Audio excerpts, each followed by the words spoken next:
The people of Mandalore hadn't really understood the concepts of peace. Having a background that lent them more to fighting and combat itself, Duchess Satine's new idea of pacifism were peculiar, to say the least. The Clone Wars had not yet touched the land, and it was serene. That all changed when every criminal organization in the Outer Rim came to their doorstep. Outmatched, being overrun, and desperate, the Death Watch came to their rescue, the saviors of the Mandalorian people.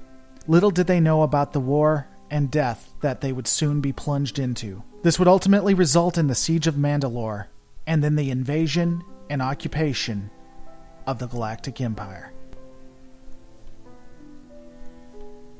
Hey lore masters, today we'll be talking about the prelude to the Siege of Mandalore, one of the last battles of the Clone Wars.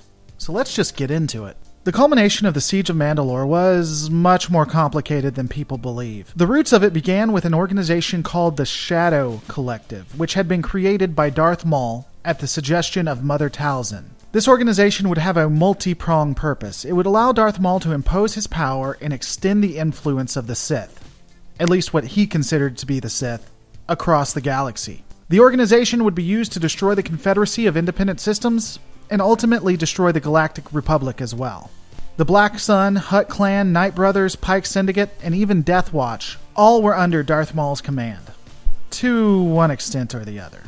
In 19 BBY, the criminal elements under Darth Maul's control, now known as the Shadow Collective, as we discussed, began an attack upon Mandalore from all sides. The Mandalorians were caught completely by surprise. The defenses of Mandalore were quickly overrun, but at the last moment, Death Watch seemingly swooped from nowhere and were able to defeat these criminals, saving Mandalore. This was, of course, all an elaborate ruse to convince the people to back Death Watch and oust Satine and the new Mandalorians, and it was a successful ruse at that. The Death Watch did betray Maul. This resulted in a fight between Pre Vizsla of Death Watch and Darth Maul. Darth Maul, having defeated Pre Vizsla, took complete control of Death Watch.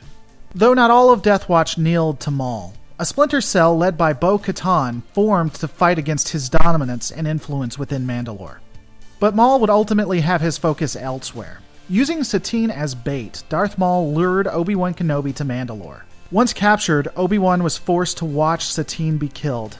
Obi-Wan's love of Satine had been one of his most closely held secrets. Maul then imprisoned him. Unfortunately for Maul, Satine had been the sister of Bo-Katan. Outraged by the death of her sister and wanting Maul dead, Bo-Katan freed Obi-Wan and helped him escape in hopes that the Republic would return to invade Mandalore and kill Maul. Unfortunately for her, it was unlikely that the Republic Senate would intervene in the affairs of a neutral system. So the defeat of Maul, at least temporarily, would come by that of Sith Master Darth Sidious. Darth Sidious traveled to Mandalore, and on Mandalore he killed Savage Opress, Darth Maul's brother, and then imprisoned Maul. How the escape occurred is still yet unknown as of the making of this video, but Darth Maul was able to escape the clutches of Darth Sidious ultimately. On Mandalore, Prime Minister Almec, puppet leader to Maul, remained in control of Mandalore.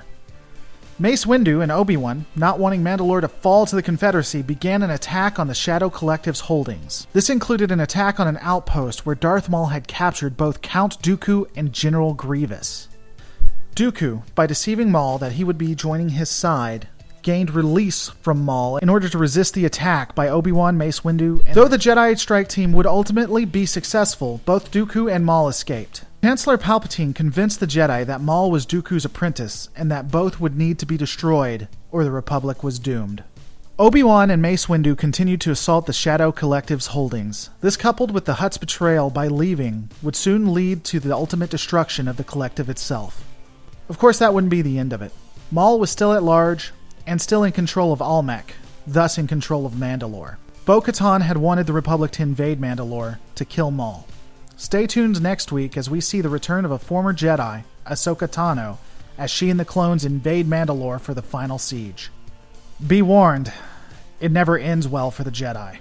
Behind the scenes of the sieges, specifically the Prelude, are quite interesting. An entire story arc had been created for the Siege of Mandalore, which possibly would have had led to Ahsoka Tano returning to the Jedi Order. This was never completed, though, as the Clone Wars was cancelled. We do know that a fight between Tano and Maul did occur, both in the Star Wars Rebels episode Twilight of the Apprentice and in the novel Ahsoka. There's a lot more to behind the scenes, but you'll have to wait till next week so that we don't give any spoilers. See you guys then. Hey Lore Masters, thanks so much for watching. Don't forget to check out the poll, comment, rate, and subscribe. Guys, I will see you on the next.